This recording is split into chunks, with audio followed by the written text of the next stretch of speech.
Avec l'intelligence artificielle puis le 5G, il y a bien des jobs qui vont être appelés à disparaître. Là. Tous les jobs de bureau, de filles assises en arrière d'un ordinateur, de gars en arrière d'un ordinateur, journée longue. Là, merci beaucoup, bonjour.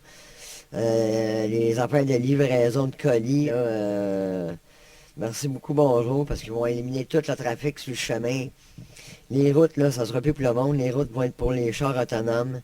Le monde, eux autres, vont se faire charrier dans des métros électriques des banlieues pour aller travailler dans les grandes villes.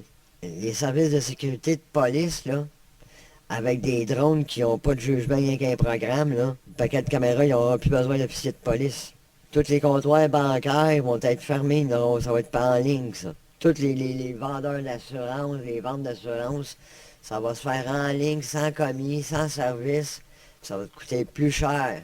Basically implanted in your skull, so, but it would be flush with your skull. So you basically take out a chunk of skull, put the Neuralink device in there.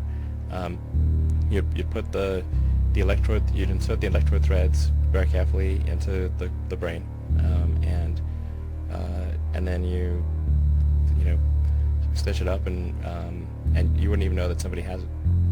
And so that it can interface basically anywhere in your brain.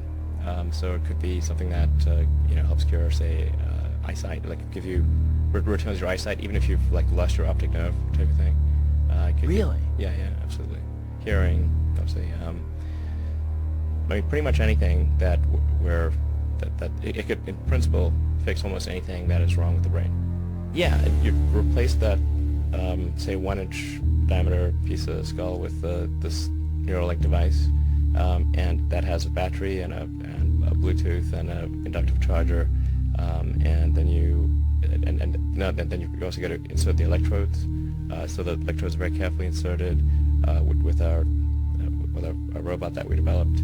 That's very carefully putting in the electrodes and avoiding any veins or arteries, so it's doesn't create trauma. So through this 1-inch diameter Yeah.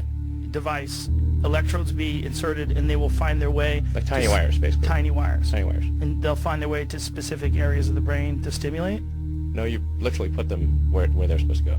Oh, okay. And that's it. Will this be replaceable or reversible? Yeah. Like if someone can't take it Yeah, anymore? yeah, you I'm can too take smart. I can't take it. Yeah, you can totally check it out.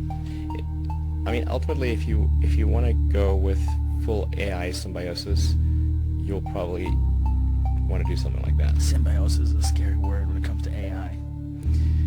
It's optional. I would hope so. Yeah. It's just, I mean, once you enjoy the Dr. Manhattan lifestyle, once you become a god, seems very, very unlikely you're going to want to go back to being stupid again. I mean, you literally could fundamentally change the way human beings interface with each other. Yes. Yes. You wouldn't need to talk. When you said you won't have to talk to each other anymore, we used to joke around about that. I've joked around about that a million times on this podcast, that one day in the future there's going to come a time where you can read each other's minds. Yeah. And Well, you'll be able to interface with each other in some sort of a non-verbal, non-physical way, where you will transfer data back and forth to each other without having to actually use your mouth and make noises. Yeah, exactly. Bro, I don't trust these people. I don't trust these people at all. And how long until that becomes mandatory? How long until they start saying it's child abuse to not put one of these chips in your kid because you're depriving them of all these amazing things that they're missing out on? Alright, now let's move on to Agenda 2030. Agenda 2030, much like its predecessor Agenda 21, is the newly reformed goals of sustainable development presented once again. On September 25th, 2015, the United Nations held an assembly with 193 nations adopting the 2030 Development Resolution. Agenda 2030 is officially titled Transforming Our World, the 2030 Agenda for Sustainable Development. The agenda consists of 17 goals with 169 targets. Many of the goals involve resolving poverty, hunger, war, and even many things to do with social differences, such as gender. However, Just as it is titled, the main goal of this agenda is to transform our world by the year 2030.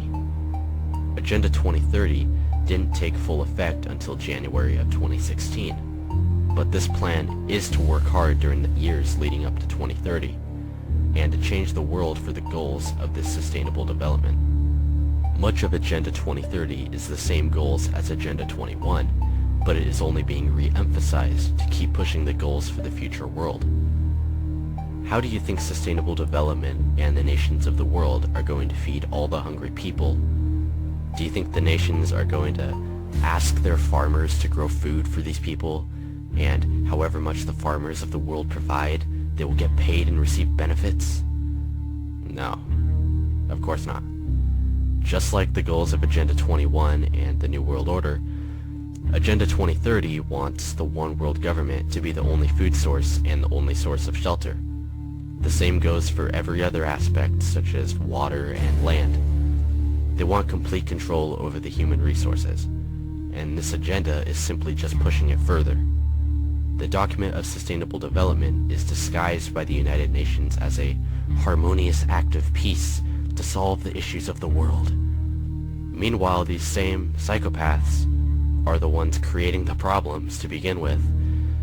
It's order out of chaos, and the agenda is to create the problem, react to it, and then offer up some solution for the people of the world to blindly accept. And they will. Also going to push for population control and to have most citizens living in large cities in high-rise apartments. Yet again, this is something else that we're seeing. Agenda 2030 shows how quickly the world rulers want to implement their agenda and how fast they want to push for their goals. They want total control and dominance over everything. And this agenda is set in place. On est à l'intérieur de ce processus-là à l'heure actuelle. Et puis, en plus, la majeure partie des gens n'en sont même pas conscients. Ils ne savent pas ce qui se passe, ils n'arrivent pas à comprendre ce qui se passe pour la simple raison que l'information ne leur est pas donnée. Et si l'information ne leur est pas donnée, c'est qu'il faut comprendre, moi je t'en parlais en tant que journaliste, c'est que 95% de l'information n'est actuellement jamais publiée ou rendue accessible à la population. On va donner l'impression aux gens par la désinformation, on va leur donner l'impression qu'ils sont informés en leur donnant jamais l'information de base. Et c'est ce qu'on vit quotidiennement à travers les médias, les différents médias d'information. COVID-19 crisis has shown us that our old systems are not fit anymore for the 21st century. It has laid bare the fundamental lack of social cohesion, fairness, inclusion and equality. In short, we need a great reset. The trigger for an acceleration of social and economic change as the time to learn and to improve on the world that went before. And that's why this government will build back better. This pandemic has provided an opportunity for a reset. This is our chance to accelerate our pre-pandemic efforts to reimagine economic systems. The future is already here. The future has begun. Why this fourth industrial revolution is so crucial? It's coming like a tsunami. Big issue in Davos will certainly be the future of global cooperation, related to trade, environment, fight against terrorism, tax systems, competitiveness. So Davos is a place where the G20 agenda and the G7 agenda is prepared. We need collaborative efforts. Davos has become the annual, most representative, high-level, multi-stakeholder summit. We also have to fix the system. Fourth industrial revolution will not only change business models, but will deeply transform our economic, political, and social system. An opportunity to seize something good from this crisis. its unprecedented shockwaves may well make people more receptive to big visions of change. And as we move, therefore, we have a unique but rapidly shrinking window of opportunity to learn lessons and reset ourselves on a more sustainable path.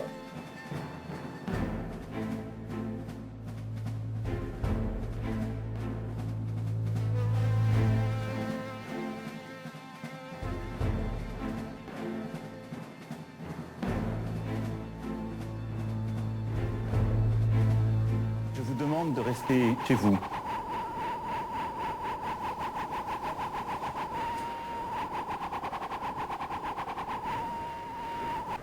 Je vous demande aussi de garder le calme.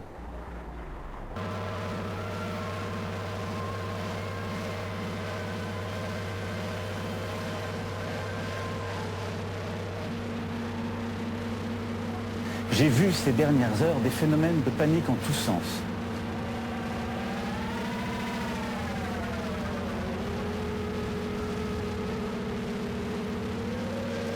Nous devons tous avoir l'esprit de responsabilité.